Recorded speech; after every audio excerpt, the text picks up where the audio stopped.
Russia's foreign minister has said that the US is becoming more receptive to Moscow's position regarding the Syrian crisis and the methods countering ISIL. He also welcomed a recent statement from his Secretary of State John Kerry, who expressed readiness to cooperate with Russia.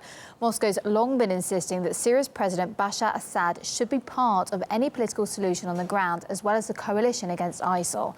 However, Washington has been insisted that Assad should be excluded from the coalition and step down from power. Well, still, some key politicians in the West seem to be reviewing that position now, as Ganesh Chiganji reports.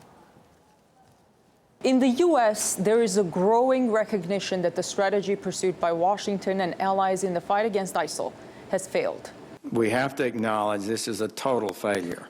It's just a failure. And I wish it weren't so, but that's the fact. For all the millions of dollars that the U.S. has spent to train and equip Syrian rebels, the Pentagon says it now has no more than 5 fighters on the battlefield against ISIL. Let's not kid ourselves, that's a joke. General John Allen, who was picked by President Obama last year to lead the coalition fight against the Islamic State, has just announced his resignation. He is reportedly frustrated with how the fight is going.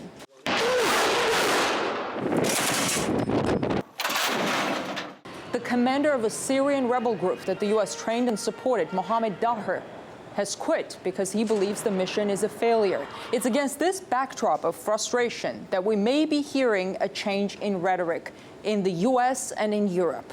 Before, to all questions related to Syria, there was a simple answer: Assad must go and nobody should deal with him. Assad needs to go. It is just further evidence that Assad has to go. Assad cannot be a credible partner for us. It is time for him to go.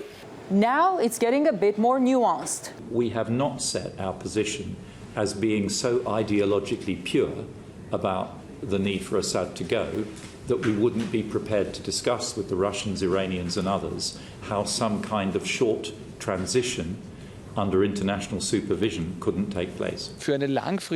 I don't see Assad as part of a lasting solution for Syria, but for now, he definitely has to be part of the negotiations.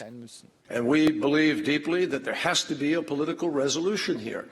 But that political resolution can only come about through negotiation. Secretary of State John Kerry said the U.S. is ready for, quote-unquote, immediate discussions with Russia in order to work out an overlapping strategy to fight ISIL. I think that Russia sees these terrorists essentially, descending on Damascus, and Russia looks to the lessons of what happened with regime change in Iraq and in Libya, and is basically saying, you know what, we cannot afford to let that happen. Because of the failure of Washington's anti-ISIL strategy, the coalition now seems to be more open to new ideas on how to resolve the Syrian crisis. In Washington, I'm Ganesh Chiganji, RT.